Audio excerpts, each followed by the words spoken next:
This is an AVNation special. My name is Tim Albright. I am your host. We are taking a look at school security with our friends over at AtlasIED. First up, Mr. John Stembel. Welcome, sir.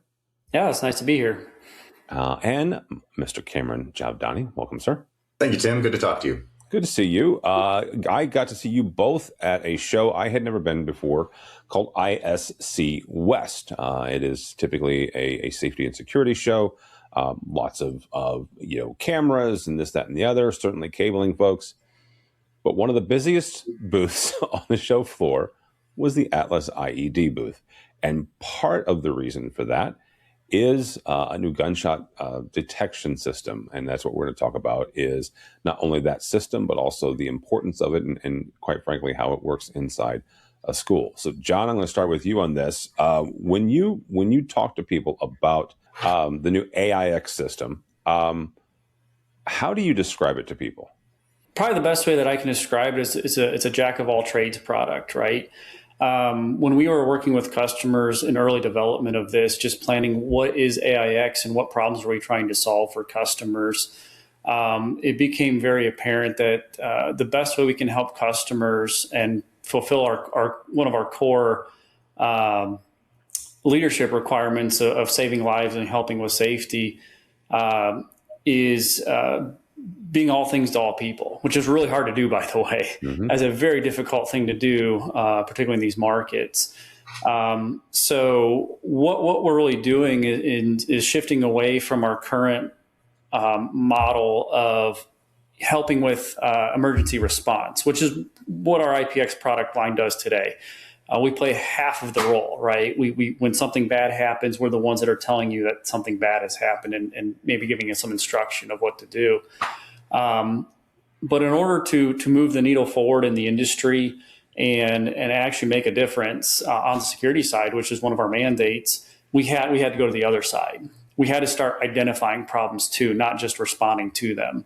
And that's where some of the tech within the new AIX product line comes into focus. You mentioned gunshot detection.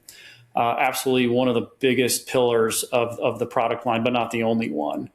And that goes along with that problem identification. Obviously, when a gunshot happens, the best thing that's going to save lives is fast response, heavy communication out. But we have to know something happened first. So we're tying that into one ecosystem and one solution that does address both halves of what security is going to need to be in schools going into the next decade. Yeah. Cameron, how do you have that conversation with not just the integrators, but also with school districts? Because this is not, it can be a very delicate conversation, I can imagine, because you're talking about kids' safety, right? And here in the States, unfortunately, it's not an unknown thing, right? This is not an anomaly. This is not once in a million chance here. How do you have that conversation while at the same time making sure that they understand that, A, this is a serious thing, but B, there are solutions out there to mitigate some of these things? Yeah, you're right, Tim. It's a conversation that we don't take lightly. Yeah. And we always approach it from the perspective of how do we drive safe outcomes from an emergency? What's the process to do that? So we ask people today, how are you detecting and communicating emergencies? To John's point, we have added tools to the toolkit to have early detection of different kinds of threats. And so when you look at the entirety of the AIX platform, it brings together elements of threat detection, environmental sensing, and emergency response communications. And so within that umbrella, asking that question, how are you detecting and communicating threats today, puts the process and the outcome first. Obviously, we all want to keep kids safe. We want to make sure that if any emergency happens, whether it's just a fire might break out somewhere and people need to evacuate, or maybe there's a inclement weather warning that comes in and people need to shelter in place. Whatever the risk is, we want to make sure that people are notified and know how to respond to keep themselves safe at the end of the day. So by approaching the outcome first and looking at what processes are in place and how the technology enables that outcome, we find that people are much more willing to look at implementing a solution like AIX because we're looking at safe outcomes first, as opposed to saying detection of threats first. Ultimately, we want everyone to go home safely at the end of the day. Yeah, absolutely. John, let's dig into kind of the feature set of AIX. We mentioned gunshot detection, but you also mentioned the environmental safety. Take it from the kind of the top down. This is based on the existing Atlas IPX system, obviously the networked speaker that you guys have had for a number of years. But talk about what you guys are adding to that, and also the modularity of that and why that's important. Yeah, absolutely. So we'll start with the baseline. We do mass communication very well. It's something that's bedrock for the IPX line today, and we haven't forgotten that. But that's where we've started, and we've improved all of that. If you look at the new product line, bigger screen, better flasher, better acoustics, everything that you want for mass communication has been improved from the current generation. But that, like I said, that's just the baseline. That's where we started from. We knew we had to knock that out of the park, and I believe we have. But to get into that security side that we really want to play, play in other vertical markets and with new customers and add new capabilities that really are going to move the needle for customers, we had to go beyond that, and we did. And when we started exploring, well, what's beyond that, right? What's really in that security space that we can help with? Because I'll have to remind you, we are optimally placed in a lot of buildings for security. We're on the wall. We're in every classroom. We're in the hallways. We're in the right place. We have the right infrastructure. So bringing that in, that was the question, well, how do we do that? And really where we settled was we needed an approach that grew with our customers. Technology is rapidly evolving. This is not new, especially with AI going gangbusters.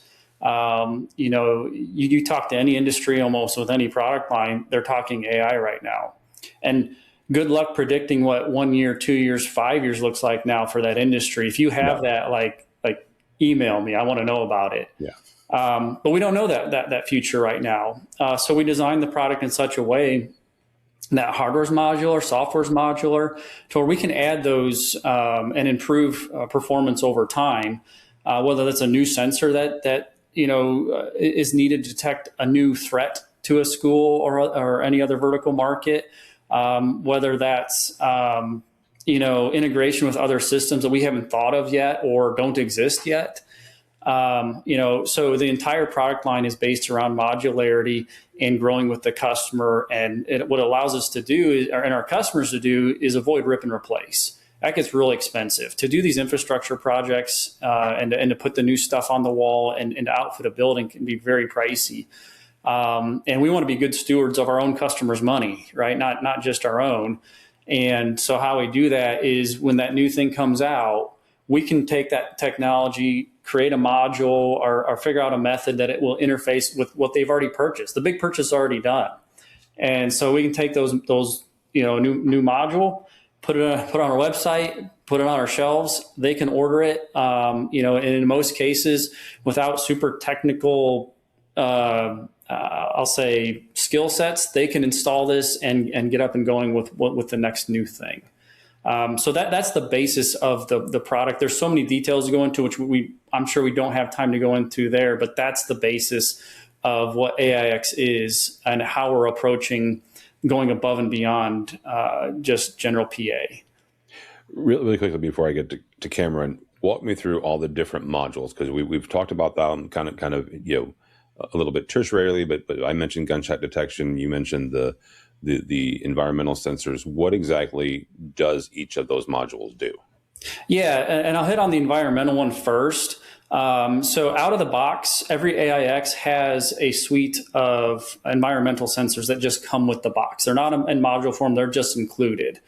But beyond that, the modules that will be included or available at launch are a gunshot detector, a camera that's tied to weapons detection via AI, and then a flasher module. And there is an entire roadmap that we have set up that will add to that over time, but those are the three that will be there and available at launch. All right. Cameron, we've talked a little bit about this when it comes to the gunshot detection. Part of that is the audio part of gunshot detection. to get something like that into any sort of system, but specifically one that relies on AI, you have to give it good data. Talk for a second about the data collection that Atlas did for those different types of gunshots. It was a very intensive process that we went through.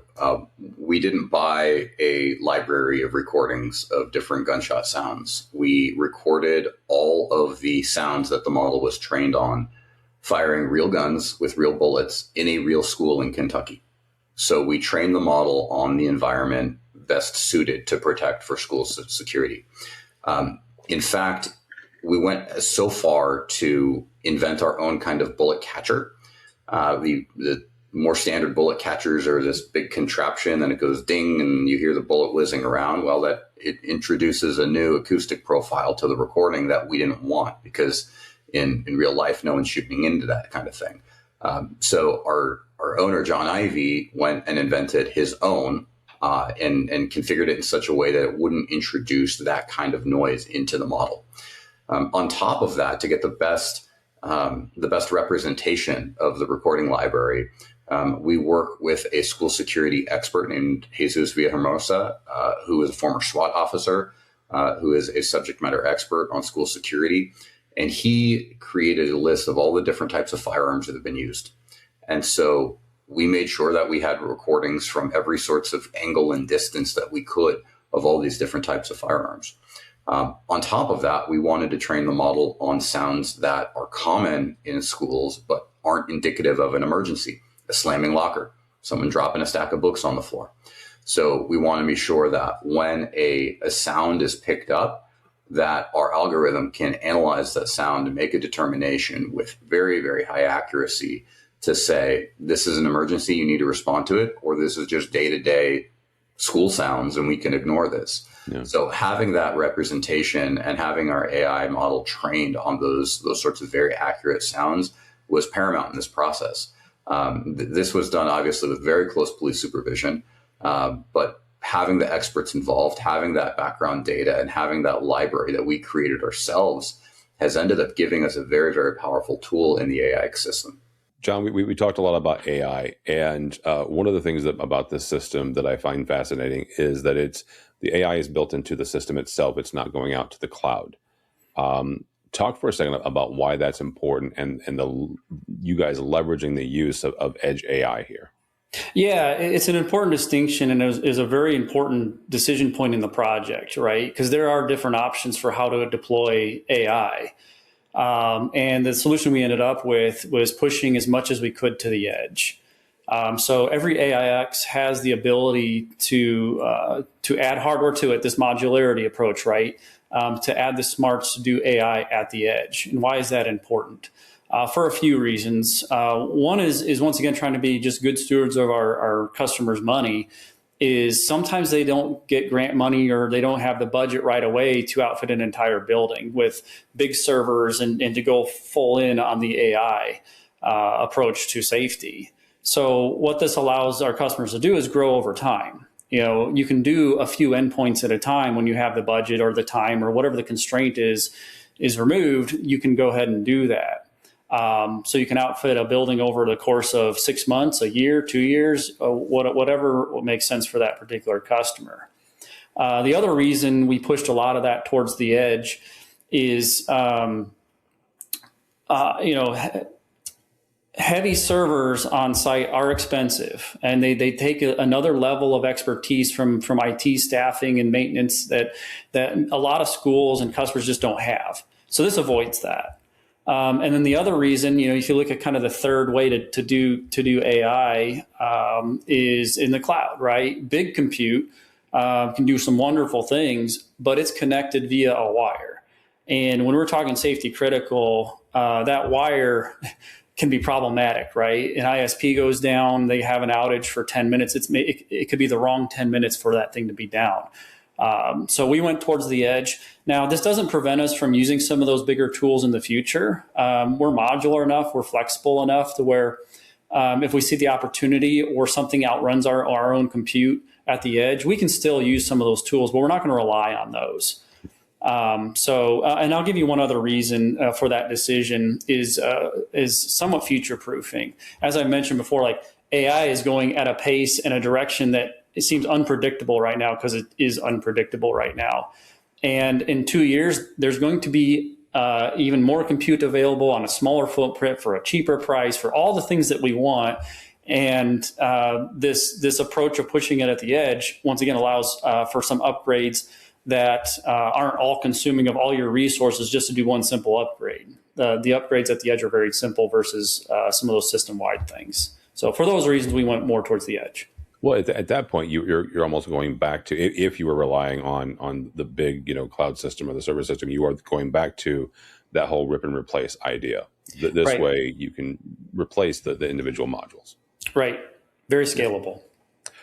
Cameron, we've talked a lot about school safety here, but this product can be put, obviously, wherever you need a speaker and an alert system.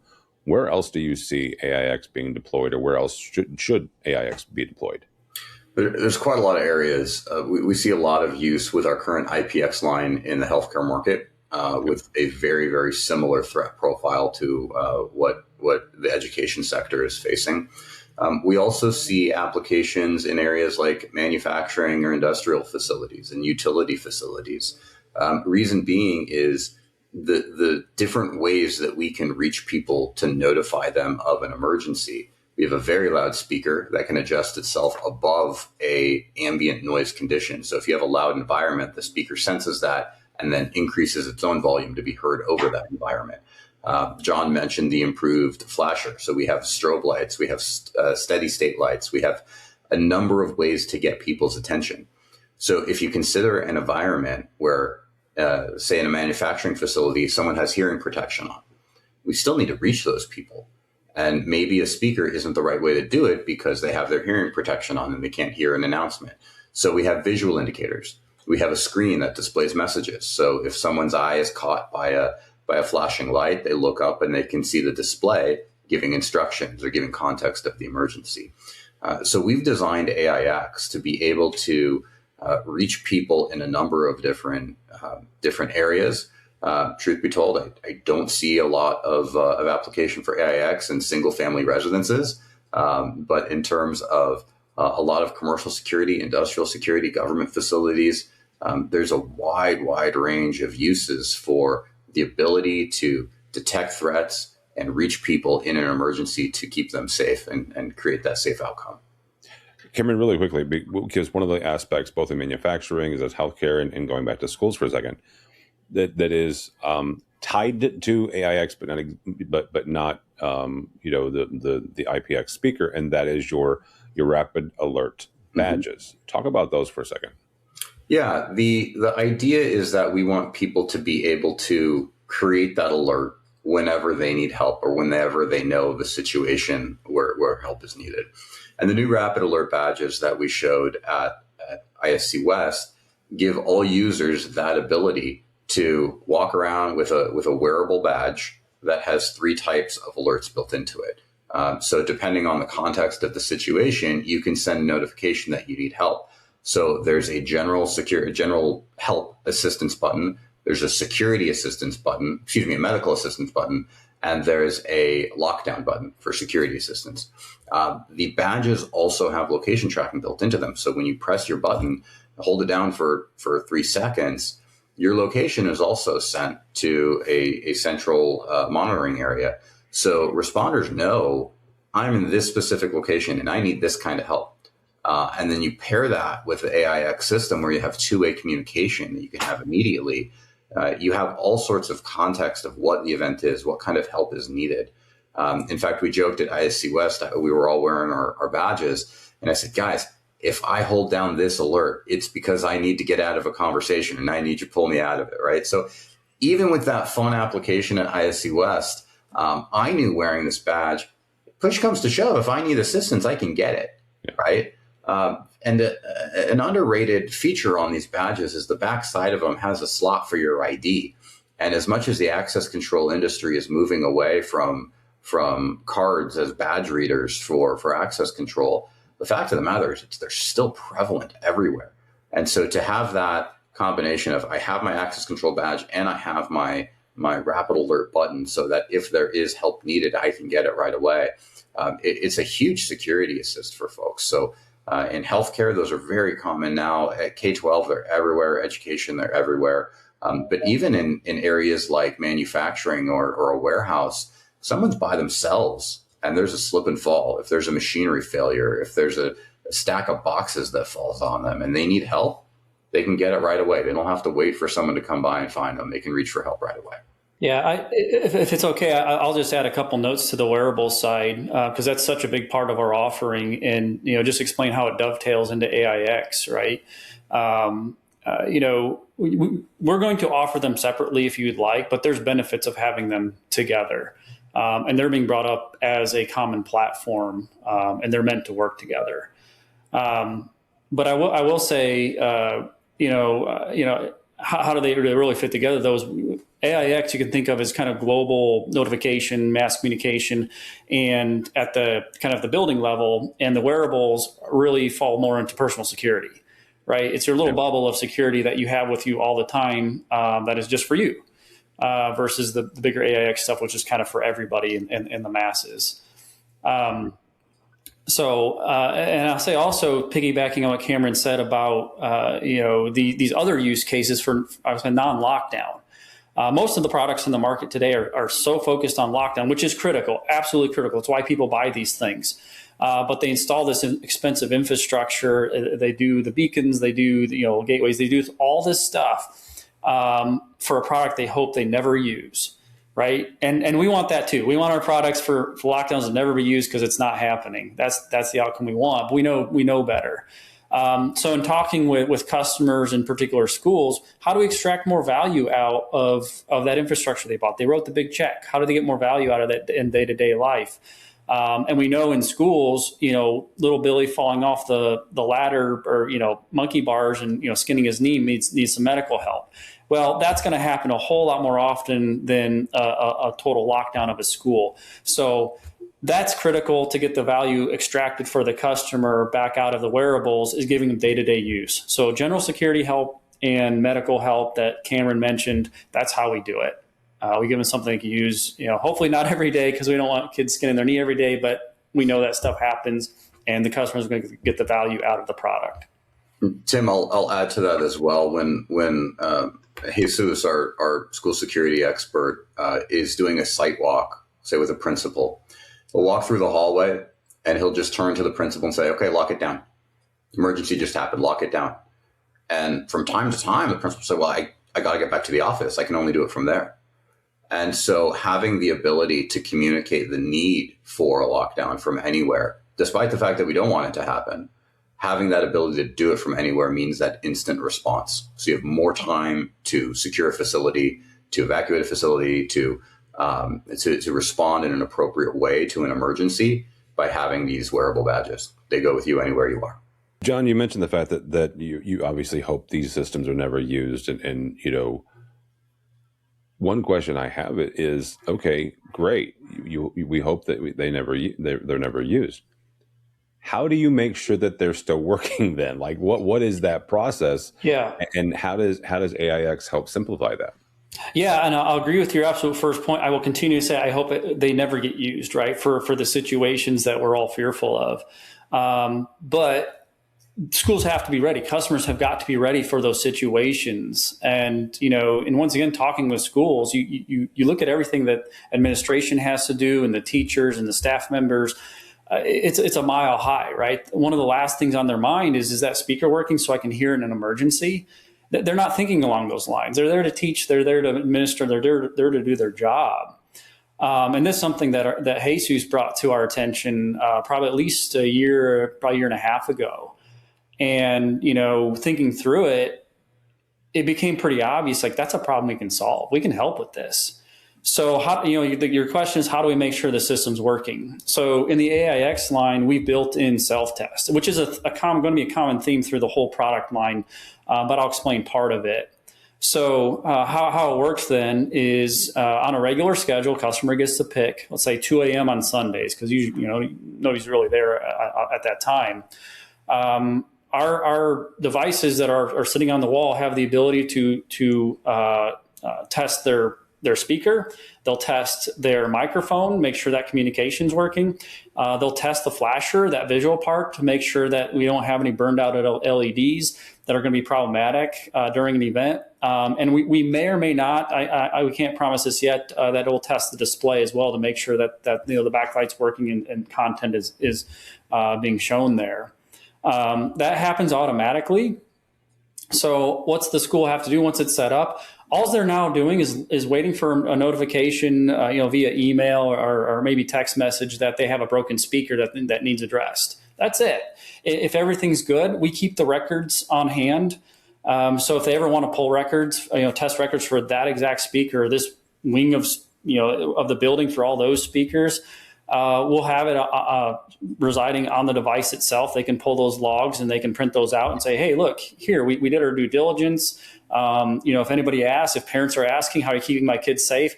There's one way to show, here's how we're keeping your kids safe, right? And I'm going to dovetail into one other thing because you asked me a question, I'm going to do it, is this also ties into our environmental sensors as well. Same type of thing, right?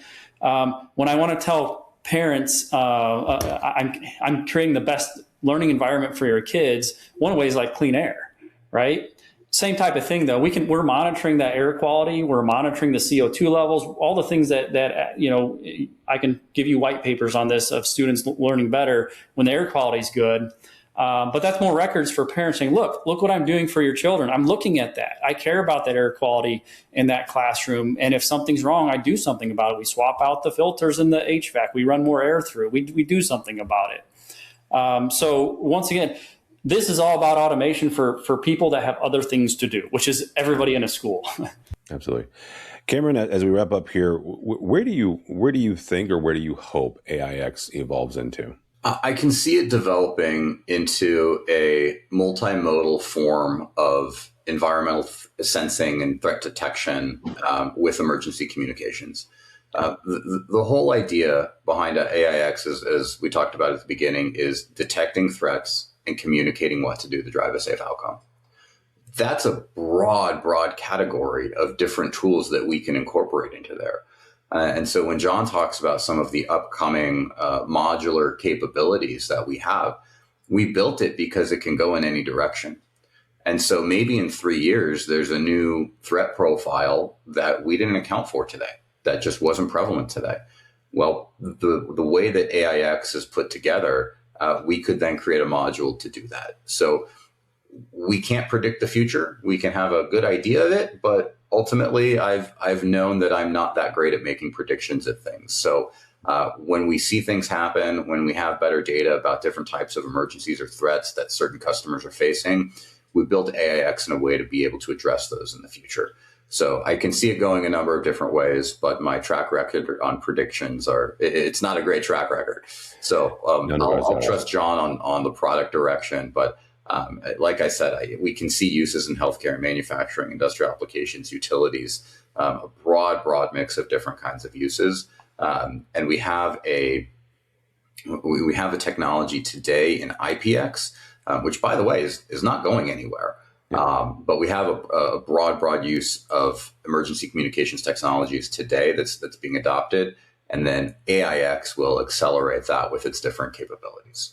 All right. Gentlemen, thank you so much. John Stembel from AtlasIED. How do people connect with you, sir? So you guys can connect with me via LinkedIn, John Stembel on LinkedIn. Just look for AtlasIED connection and you'll have us. And then also, I think via, if you're interested in more of the product side, you can visit us on the web at AtlasIPX.com.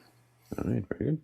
Cameron Javdani, thank you, sir. How do people connect with you? Same answers, John. You can find me on LinkedIn. Reach out to me there. I accept pretty much anyone who reaches out. All right, very good. For us, for AVNation, go by our website, avnation.tv. That's avnation.tv, and find more programs like this. All that and more at avnation.tv. That's avnation.tv. The network for the AV industry. What are you listening to? This is AV. This is AVNation. This is AVNation.